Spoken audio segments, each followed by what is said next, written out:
जहाज को चार्टर पे हायर किया, उसका उसने क्रू मैनेजमेंट भी खुद लिया, उसका बंकर मैनेजमेंट भी खुद लिया, सब कुछ उसने खुद लिया। जैसे आपने टैक्सी हायर ले ली 10 दिन के लिए, पूरी टैक्सी या महीने के लिए आपने ले लिया, 6 महीने के लिए ले लिया, साल के लिए ले लिया, 5 साल के लिए ले ली, बस सारा खर्चा आपका है, वो बेयरबर्ड चार्टर।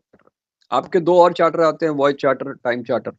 वॉयज चार्टर तो एक पोर्ट से दूसरे पोर्ट तक है, उसके बाद कोई ओनर्स नहीं किसी का, आपने पर टन खर्चा दे दिया। टाइम चार्टर 6 महीने का ले लिया जहाज, लेकिन उसका मैनेजमेंट तो ओनर ही करेगा, क्रू मैनेजमेंट वो करेगा, सिर्फ आप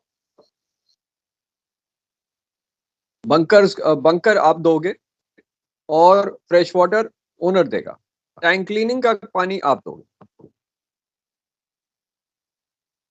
तो ये बेयरबोर्ड चार्टर मैनेजमेंट, ये सब कुछ शिप ओनर इसमें आएगा।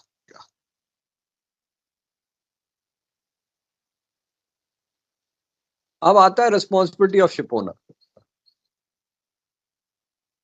सो owner is responsible for the safety and environmental protection policy for safe operation and pollution prevention from his owners or his ships, and उसके लिए ये तो पॉलिसी बनाई, अब उसको एक्शन कैसे कराया जाए, तो उसके एक्शन के लिए एसएमएस कराया गया, सो दैट आप उसको पॉलिसी को एक्शन में डालो। उसके लिए सेफ्टी मैनेजमेंट सिस्टम शुरू किया गया, जिसमें आपके प्रोसीजर्स थे कि आपके रिस्क मैनेजमेंट क्या है, रिस्क असेसमेंट क्या है, आइडेंटिफाई करो, सो दैट आप अपनी रिस्क की हैंडलिंग करो।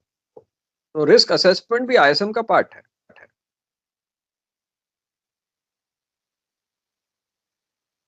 तो एसएमएस को रिव्यू करना है ओनर ने रेगुलर बेसिस पे, और अगर कोई इसमें कमियां हैं या गैप्स हैं, it has to be rectified. That is responsibility of ship owner. Number 4 is training. तो आपके शिप बोर्ड फेमिलराइजेशन कोर्स या ट्रेनिंग हर एक बंदे के लिए प्रोवाइड करना है जो शिप ज्वाइन करे, ये भी रिस्पॉन्सिबिलिटी शिप ओनर की है। अब आता है what are the functional requirements for ISM, तो फंक्शन करने के लिए। तो एक आपकी सेफ्टी एनवायरमेंटल पॉलिसी होनी चाहिए, एलिमेंट 1, कि आप शिप का ऑपरेशन सेव करो और ऑयल पोल्यूशन प्रिवेंट कराओ।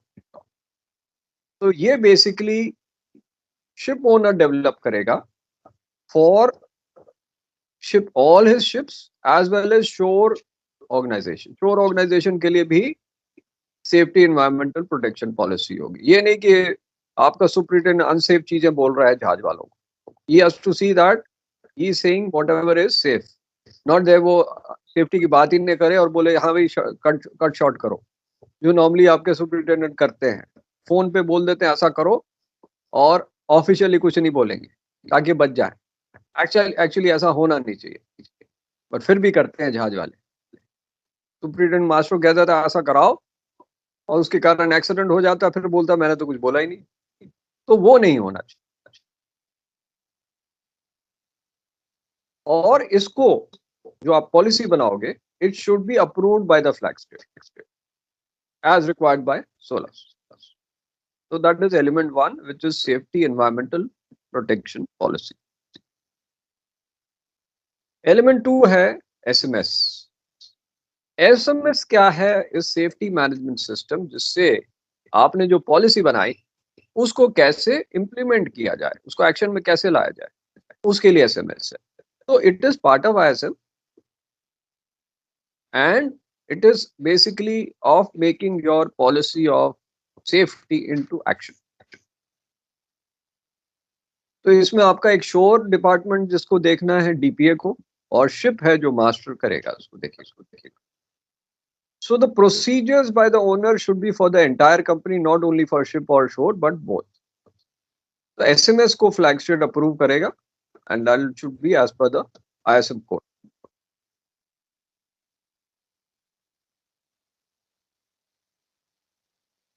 अब एलिमेंट 2 जो है एसएमएस में, आपके डे टू डे ऑपरेशंस आएंगे जो वॉच कीपिंग के हैं, रूटीन कार्गो ऑपरेशंस क्या क्या करोगे, कैसे करोगे, रूटीन मेंटेनेंस पीएमएस कैसे कर रहे हो, एंकरिंग, अराइवल डिपार्चर, ये सब एसएमएस के अंदर आएंगे, day to day operations.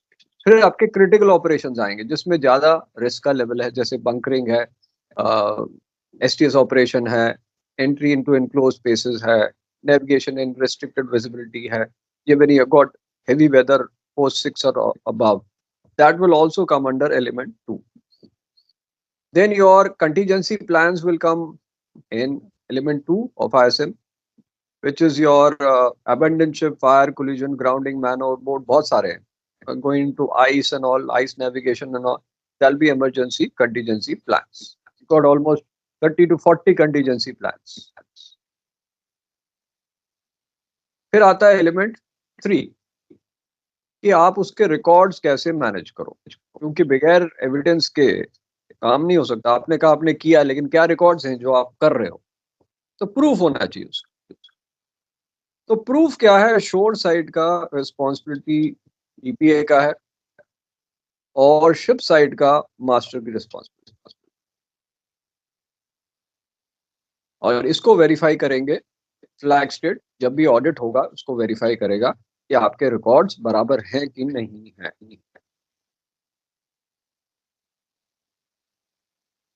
Element 4 पे आते हैं, डॉक्यूमेंटेशन.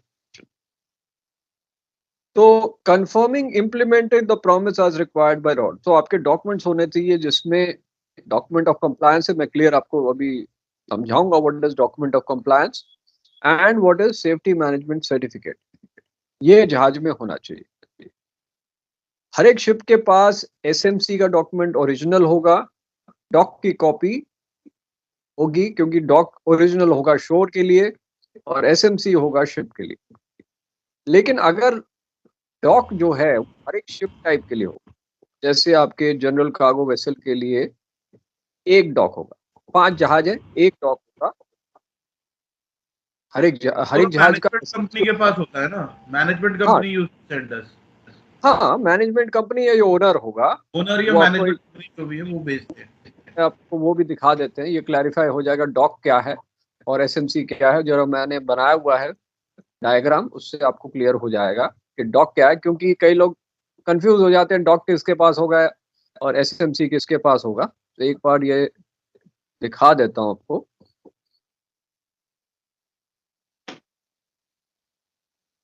डॉक्यूमेंट ऑफ कंप्लायंस बड़ा इंपॉर्टेंट है, क्योंकि अगर आपने डॉक्यूमेंट ऑफ कंप्लायंस वैलिड नहीं है तो सारे शिप टाइप उसमें फंस, और सारे शिप्स उस शिप टाइम में will not be allowed to sail till your document of compliance is validated. तो सपोज ये एक कंपनी है जिसमें अलग अलग ऑफिस है. एक सिंगापुर ऑफिस है टैंकर्स का शिप टाइप, एक हांगकांग का ऑफिस है गैस कैरियर्स का शिप टाइप, मनीला का है ऑफिस कंटेनर्स का, एक आपका जापान में ऑफिस है जनरल कार्गो का. तो टैंकर्स में बेसिकली आपके 3 टैंकर हैं एंड इनके अलग अलग एसएमसीज हैं और इसका एक डॉक है, डॉक 1. तो इसकी जो सर्टिफिकेट होगा एवरी 5 years होगा शोर साइड का ऑफिस का. और when you complying to ISM तो आपको सर्टिफिकेट दिया जाएगा, वैलिड सर्टिफिकेट. एंड अकॉर्डिंगली हर एक शिप के पास एसएमसी या सेफ्टी मैनेजमेंट सर्टिफिकेट होगा वैलिड फॉर 5 years कि आप आईएसएम को कंप्लाई कर रहे हो एवरी शिप. सपोज आपका एसएमसी एक्सपायर हो गया, तो एसएमसी अगर एक्सपायर हो गया तो यही शिप पकड़ा जाएगा, बाकी शिप्स और शोर को कुछ नहीं कहेंगे. लेकिन सपोज आपका डॉक वैलिडिटी खत्म हो गया या एक्सपायर हो गया, तो ये तीनों जहाज इनकी एसएमसी एक्सपायर हो जाएंगे, अनवैलिड हो जाएंगे. अगर ये डॉक एक्सपायर हो गया तो इनके तीनों के एसएमसी अनवैलिड हो जाएंगे और तीनों जहाज डिटेन हो जाएंगे जब तक इसका डॉक रिन्यू नहीं हो या रिवैलिडेट नहीं हो. ये क्लियर है सबको? Is it clear? Yes sir. Doc and SMC important है समझने के लिए. ठीक है. सो एलिमेंट 4 था आपका जो डॉक्यूमेंटेशन है. क्यों नहीं आ रहा है? तो ये डॉक जो है ये शोर को दिया जाएगा, एसएमसी फॉर शिप होगा and that will be issued by the flag state after external audit, both will be valid for 5 years.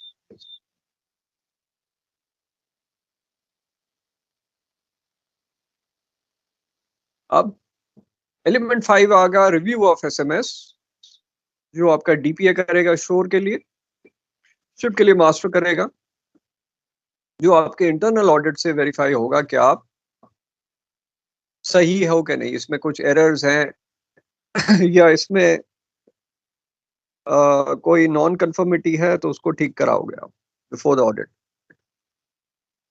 Before the external audit. Internal audit में आपको गलतियां पता लग जाएंगी तो उससे आप नॉन कंफर्मिटी को ठीक कराओगे। एलिमेंट 6 पे आते हैं। एलिमेंट 6 आपका कंटिन्यूस पीएमएस, जो कंटिन्यूस मेंटेनेंस है, पीएमएस एलिमेंट 6 है ऑफ आईएसएम। इसमें आपकी allocation and redness of resources होना चाहिए, तो आपके शोर मेंटेनेंस के लिए रिसोर्सेज या पैसा या स्टोर रेगुलर देना है उनको। तो ये पीएमएस आपका अब ऑनलाइन हो गया है, तो इससे आपके सर्वेयर्स के पास भी डायरेक्टली अपडेटेड आती रहती है कि आप क्या क्या पीएमएस कर रहे हो। तो सिमिलरली आपकी वेटिंग होती है, उसमें भी पीएमएस के वो रिकॉर्ड चेक करते हैं कि सब ठीक है कि नहीं। प्लस आपके स्टोर डायरेक्टली जब खत्म होते हैं तो आपके पास आ जाते हैं, आपको ऑर्डर करने की जरूरत नहीं। अब ये मैं पीएमएस कराऊंगा तो ये सारी डिटेल आएगी। एलिमेंट 7 ये आपका कम्युनिकेशन है। ये कम्युनिकेशन है कि आपकी फंक्शनिंग जो है उसमें कोई गड़बड़ नहीं हो। जैसे आपकी शिप टू शिप कम्युनिकेशन है, शिप टू शोर कम्युनिकेशन है, शिप टू वीटीएस के थ्रू कर रहे हैं कम्युनिकेशन, पायलट से कर रहे हैं, पोर्ट से कर रहे हैं, सर्वेयर से कर रहे हैं, इमिग्रेशन से कर रहे हैं, चार्टर से कर रहे हैं, एजेंट से कर रहे हैं। कम्युनिकेशन के गैप्स नहीं होने चाहिए। That is ensured by element 7 of ISM. Now we come to element 8।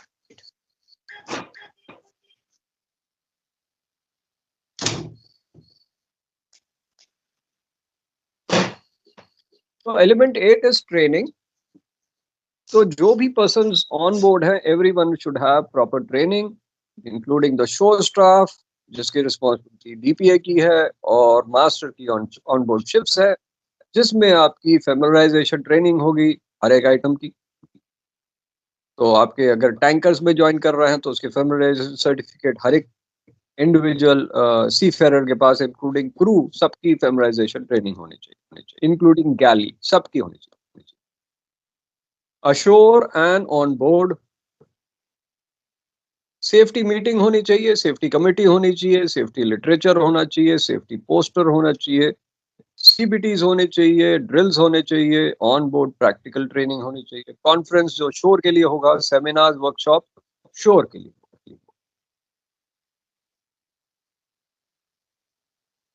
Ninth element is power and authority. अब क्योंकि दो पावर सेंटर्स हैं, एक डीपीए का है और एक मास्टर का है, और इसके बीच में ईगो क्लैश हो जाता है। तो ईगो क्लैश को अवॉइड करने के लिए सबकी अपनी अपनी पावर्स और अथॉरिटीज को स्पेसिफाई किया जाता है, so that they don't have any ambiguity regarding क्या करना है और क्या नहीं करना। To ensure complete power exists so that the promise is not only properly delivered, but importantly, power and authority is used to prevent any obstruction in timely delivery of promise. So ambiguity नहीं रहने रोक में DPA should have complete access to the top management at all times. तो वो top management के साथ access तो होगा, लेकिन master can override the DPA अगर उसको लगे कि ये सिस्टम एक्सीडेंट क्रिएट कर रहा है, so he's got a power to bypass the system in order to ensure prevention of accident. So that has to be seen in this element 9 कि इनकी authorities को define किया जाए।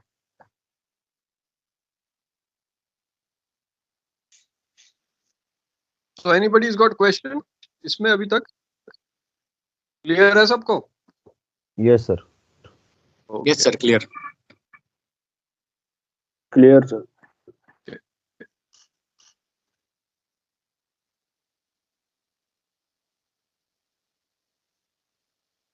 क्योंकि आपका एक लॉ का भी सेक्शन आता है, एक ही क्वेश्चन आता है लॉ का, तो इसमें अब आपको एक तो इस स्लाइड से कराएंगे, फिर एक और स्लाइड से भी करा देंगे, जिसमें एसएमसी और डॉक को थोड़ा और आपको डिटेल में कराएंगे।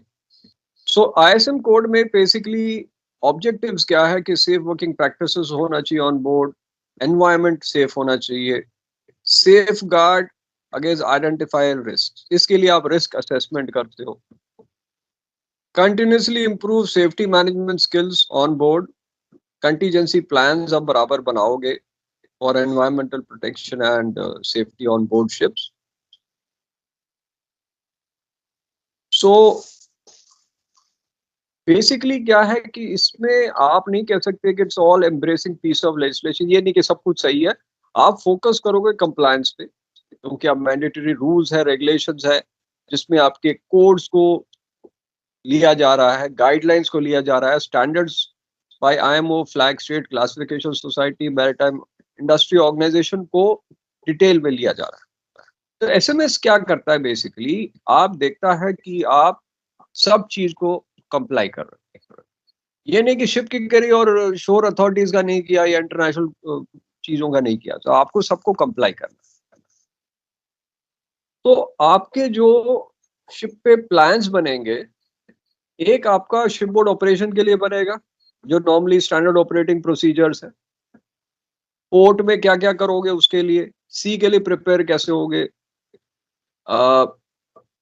जब सी पे हो तो क्या करोगे, अराइवल के लिए आपके पास क्या क्या प्लान्स है, इमरजेंसी के लिए क्या क्या प्लान्स है, रिपोर्टिंग जो भी किया था वो कैसे रिपोर्ट करोगे, ये सब आईएसएम कोड में आएगा, क्या क्या प्लान्स हैं इन सब के। So everything is interlinked. थोड़ा सा और आपको डिटेल करेंगे, इसमें थोड़ा शॉर्ट है। तो ISM code basically is mandatory for all ships of 500 gross tonnage and above as per chapter 9 of solar codes. इस चैप्टर में आता है चैप्टर 9। So objectives क्या है, to ensure safety at sea, prevention of human injury, prevention of damage to the environment.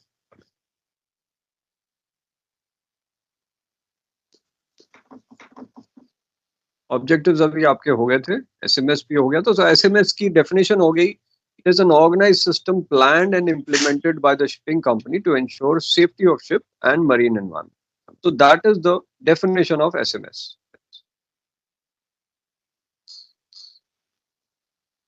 Functional requirement अभी हमने कर लिया था तीनों, एक सेकंड फिर से कर लेते हैं। Procedure and guidelines to act as an emergency situation, safety environmental protection policy, ये फंक्शनल रिक्वायरमेंट है, मतलब इसको फंक्शन करने के लिए क्या क्या चीज होनी चाहिए। Procedure and guidelines for reporting accidents and other forms of non conformity, जो अभी आपको पिछली क्लास में कराया था कि हाउ टू रिपोर्ट एक्सीडेंट्स, इसका प्रोसीजर होना चाहिए। So every company will have its own procedure. Clear information on levels of authority and lines of communication between crew members and between shore and ship, तो communication level सही होनी चाहिए। Procedure and guidelines to ensure safe operations of ships and protection of marine environment as per your relevant flag state legislations and international legislations, and procedures of internal audit, management reviews and vessel details.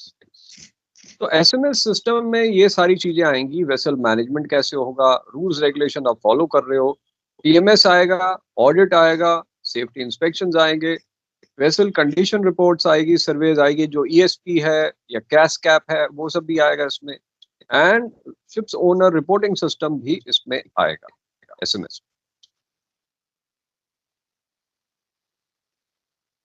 तो आपको करा दिया, अब document of compliance करा देते हैं। It's a document issued to the shipping company which complies that all requirements of ISMR are met, and it is very important because that is checked during port state control survey. जो copy आपकी है उसको check किया जाता है। SMC basically is provided for the company कि आप verify कर रहे हो as the SMS and the ISM, and original should be on board which PSC can ask. Objective evidence क्या है, when you're doing the surveys, any information regarding records or statement of facts, that is an objective evidence, जिसमें आपका measurement, test, everything will be included in the audit, ये verify किया जाएगा। Non conformity होती है जब आप non fulfilment of specific requirement as per your SMS, जिसमें अगर कोई आपकी रिक्वायरमेंट है एसएमएस की, उसको आप नहीं फुलफिल कर पा रहे हो, उसको हम कहेंगे non conformity which has to be corrected before your vessel sails. Major non conformity होती है कि अगर that non conformity has got a serious consequence on the safety of personal ship और एनवायरमेंट, और जिसकी वजह से आपका शिप एंडेंजर हो सकता है, उसको कहते हैं मेजर नॉन कंफर्मिटी। जैसे एग्जांपल है कि आपका हैच कवर बंद नहीं हो रहा। अब आपका हैच कवर बंद नहीं हो रहा, इसका मतलब क्या है कि आपका वेसल अनसेफ हो जाएगा, मेजर नॉन कंफर्मिटी, पानी आ सकता है हैच में। सेकेंड एग्जांपल हो गया कि सपोज आपका oil discharge monitoring system, control system काम ही नहीं कर रहा है टैंकर में या दूसरे वेसल, टैंकर पे ही होगा, दूसरे वेसल नहीं, ऑयल डिस्चार्ज जो है टैंकर में है उसमें काम नहीं कर रहा, या आपका ऑयल वाटर सेपरेटर काम नहीं कर रहा for engine room any vessel, so that's a major non-conformity. Your vessel cannot be sail unless that is corrected. So observation होता है जब आपका सर्वे हो रहा है या ऑडिट हो रहा है, तब सर डिस्पेंसेशन, क्या चीज? Did you say something? Negative sir, negative. अच्छा, सो जब भी आपका ऑब्जर्वेशन हो तो उसके लिए आपका ऑब्जेक्टिव एविडेंस होना चाहिए कि आपने रिमार्क्स दिए ऑडिट में, तो ये आपकी चीजें कमियां हैं, जो बेसिकली हो सकता है आपकी एसएमएस की कमियां ना हो, बट छोटी कमियां हो जिसको आपको ठीक कराना है, और उसके लिए आपका ऑब्जेक्टिव एविडेंस होना है। तो उसमें रिमार्क लिख देते ये ठीक करना है, तो आपको ठीक करा के रखना, बस यही है, दैट इज ऑब्जर्वेशन।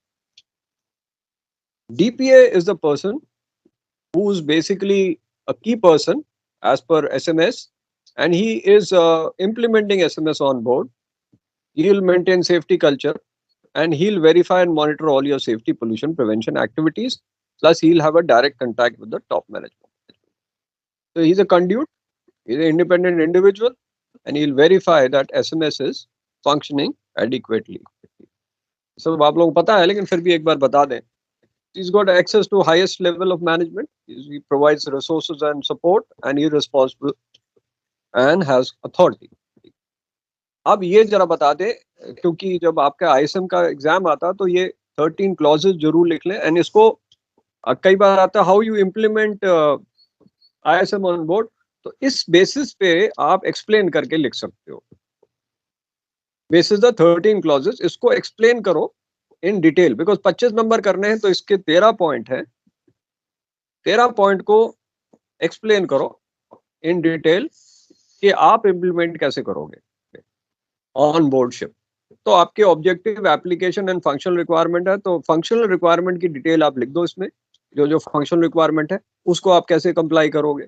सेकंड, आपकी सेफ्टी एनवायरमेंटल पॉलिसी क्या है और एसएमएस क्या है, उसको कैसे इंप्लीमेंट करेंगे, उसको कैसे चेकिंग करेंगे, उसको डीपीओ कैसे इन्फॉर्म करेंगे, कंपनी की क्या क्या रिस्पॉन्सिबिलिटीज है रिगार्डिंग आईएसएम, उसको कैसे लागू करेंगे, डीपीए कौन है, उसका क्या रोल है, वो कैसे लाइजनिंग करेगा शिप से, मास्टर की क्या रिस्पॉन्सिबिलिटी है, रिसोर्सेज एंड पर्सनल कैसे दिए जाएंगे जहाज को, दैट इज डीपीएस रिस्पॉन्सिबिलिटी, वो भी आपको लिखना है। प्लस शिप बोर्ड प्लान्स कैसे आप डेवलप करोगे, इमरजेंसी प्रिपेयर्डनेस कैसे करोगे, reporting and analysis of non conformity accident hazardous occurrence, जिसको मैंने अभी आज एक्सप्लेन किया, इसको कैसे रिपोर्ट करोगे, मेंटेनेंस आपकी पीएमएस कैसे रहेगी और डॉक्यूमेंटेशन कैसे रहेगा, ये सब चीजें आपकी इंप्लीमेंटेशन ऑफ आईएसएम में आएगी।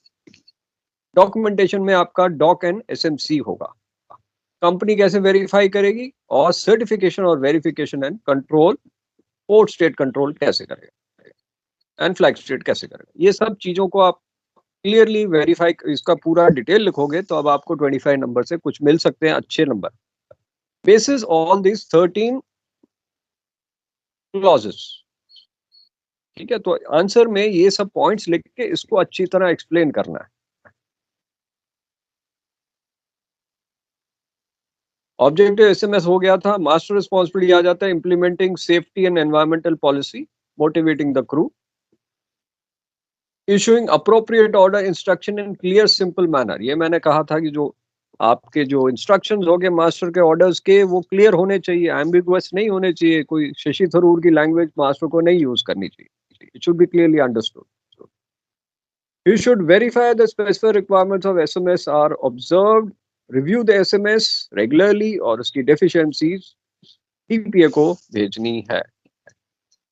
Master can override SMS and he is responsible to make decisions with respect to safety and pollution prevention policy. अभी आपका डॉक्यूमेंट ऑफ कंप्लायंस है, जरा मैं आपको उसको डिटेल इसको जरा एनलार्ज करके दिखाता हूँ डॉक क्या है। तो ये आपका डॉक है, that is for the ship type, ये देखा लिखा है अदर कार्गो शिप। तो ये कंपनी को दिया जा रहा है, ये लिखा जा रहा है कि SMS of the company has been audited and complies with the requirement of international safety management code and that is valid for 5 years. So document of compliance is issued to the company after your audit has been done. On the shore side aspect of SMS, evidence is required that the system has been in operation by at least one type of ship in the company's fleet for 3 months. अगर आप next fleet suppose आपका tanker division है और आप container division शुरू करना चाहते हैं, तो 3 महीने कम से कम आपके पास टैंकर डिवीजन होना चाहिए, सो दैट आप नए document of compliance for container division के लिए आपके पास एविडेंस हो। It is specific to the ship type at the time of audit. Validity is 5 years, subject to annual verification within 3 months of anniversary date. Flag status को issue करेगा और they can also withdraw that document at the request if there is major non-conformity with the ISM code. और जब आपका dock withdraw होता है तो all your SMC and interim SMCs will be withdrawn if your dock is withdrawn, and copy should be placed on board ship. तो dock की copy आपके जहाज पे होनी चाहिए। इंटरिम डॉक बेसिकली एक टेम्पररी डॉक्यूमेंट ऑफ कंप्लायंस है। It should be issued for a period not exceeding 12 months। जब आप न्यूली एस्टैब्लिश कंपनी चालू कर रहे हो तो इंटरिम डॉक मिलेगा, या अगर शिप टाइप में नया शिप टाइप ऐड कर रहे हो, जैसे आपका कार्गो वेसल है, जनरल कार्गो वेसल, अब आप बल्क कैरियर्स ऐड कर रहे हो, तो उसके लिए इंटरिम मिलेगा नए शिप टाइप के लिए। तो आपको एसएमसी दिखा देते हैं। SMC is issued to the company to the ship. Excuse me sir. हाँ बोलो सर, अगर शिप टाइप चेंज होगा हाँ तो उसका डीओसी भी चेंज हो जाएगा? हाँ, तो डीओसी तो चेंज होगा ही। शिप ठीक टाइप है चेंज होगा तो डीओसी तो चेंज होगा, क्योंकि नया शिप टाइप है। ठीक है सर। ठीक है, तो उसके लिए आप पहले इंटरिम लोगे, फिर ओरिजिनल, फिर आपका 5 साल का होगा ना, पहले इंटरिम लोगे तो 12 महीने तक का आपको वैलिड होता है इंटरिम वाला डॉक। और एसएमसी जो वैलिड होता है 6 महीने का, लेकिन आप 6 महीने एक्सटेंड कर सकते हो। नहीं सर, अगर एसएमसी तो चेंज नहीं होगा ना? देखो ऐसा है, एसएमसी तो नया कराना पड़ेगा ना भाई। अगर आपका डॉक चेंज हो रहा है तो जहाज लोगे तभी तो डॉक चेंज होगा। नहीं सर, अगर मैं कन्वर्ट कर रहा हूँ जहाज को from one type two another type, तो उसका टाइप चेंज हो गया तो डॉक बेसिकली फिर आपका एसएमसी भी चेंज हो जाएगा ना, क्योंकि अब वो दूसरे लेवल में जाएगा ना। आपका फिर पूरा आपने चेंज कर दिया टाइप, ठीक है, उसका एसएमसी भी चेंज होगा, डॉक भी चेंज होगा, दोनों चेंज होगा। सर, अगर कंपनी के पास में टैंकर के लिए, टैंकर शिप्स के लिए डॉक है और बल्क कैरियर के डॉक्स है, तो टैंकर को अगर हमने कन्वर्ट किया बल्क में तो वो उस कैटेगरी से निकल के अंडर बल्क कैरियर का कैटेगरी में आ जाएगा और शिप का एसएमसी चेंज हो जाएगा और कंपनी का डॉक तो कंपनी अगर नया शिप, सपोज क्या है, 2 कंडीशन है। अगर आपके पास एक बल्क कैरियर डिवीजन और अब टैंकर डिवीजन, आपका टैंकर डिवीजन है और एक बल्क कैरियर डिवीजन अभी नहीं है, अब आप टैंकर से बल्क कैरियर चेंज करने वाले हो, ठीक है, तो आपने टैंकर को चेंज कर दिया बल्क कैरियर, अब आपका नया डॉक शुरू हो गया। तो नया फिर आपको बल्क डॉक का लेना पड़ेगा इंटरिम, और फिर नया एसएमसी लेना पड़ेगा जिसको कन्वर्ट किया। नहीं सर, अगर पहले से ही बल्क कैरियर, अच्छा ओके, दूसरा कंडीशन में अगर आपके पास टैंकर और बल्क कैरियर दोनों है, ठीक है, तो दोनों के डॉक्स आपके पास हैं। अब टैंकर को कन्वर्ट किया बल्क कैरियर में, तो डॉक तो वो दूसरे डॉक में जाएगा, उसके लिए एसएमसी चेंज होगा क्योंकि अब डॉक चेंज हुआ ना, तो एसएमसी चेंज आएगा, तो उसके एसएमसी फिर होगा क्योंकि अब वो मैनेज कर रहा है कि नहीं, क्योंकि अब उसका type of ship has changed, तो उसके एसएमसी चेंज होगी और उसमें लिखा जाएगा it is attached to this doc, that is bulk carrier. Okay sir, हाँ क्लियर हो गया। दोनों कंडीशन दे दिए हैं, आपको डाउट नहीं होना चाहिए। I given you all both the conditions, क्योंकि उसकी एसएमएस चेंज हो जाएगी ना, क्योंकि अब उसके अंदर इतने स्ट्रक्चरल चेंजेस आए हैं कि उसके एसएमएस चेंज हो जाएगा, एसएमएस चेंज हो जाएगा तो एसएमसी भी चेंज हो जाएगा, है ना। So that is satisfying that the ship has been audited and it complies with the requirements of the International Management Code for safe operation of ship and pollution prevention, and this is valid for 5 years.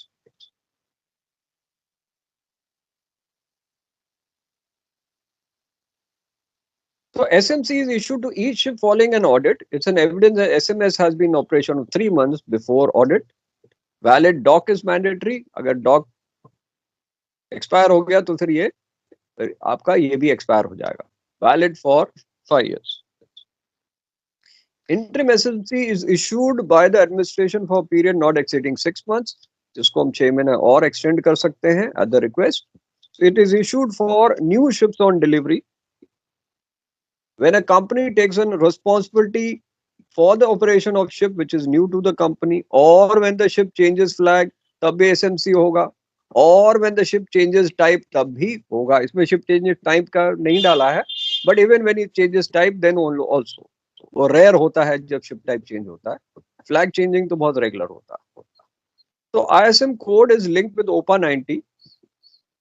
OPA 90 क्या कहता है कि जो भी आपके vessels US water में जा रहे हैं उसमें वेसल रिस्पांस प्लान होना चाहिए, whether it's a tanker, it's an oil carrier or not, it has to have a vessel response plan, and prior to departure to that port in US from any other country, the full form has to be filled up for OPA 90 along with the vessel response plan, which has to be approved by the US Coast Guard before you start for the journey to the US port. OPA 90 तो आपके course में नहीं करा रहा हूँ मैं, तो second midst में करा रहा हूँ. तो OPA 90 is basically after Exxon Valdez oil pollution act है 1990 का. और किसी को किसी में एनी क्वेश्चंस इन ISM?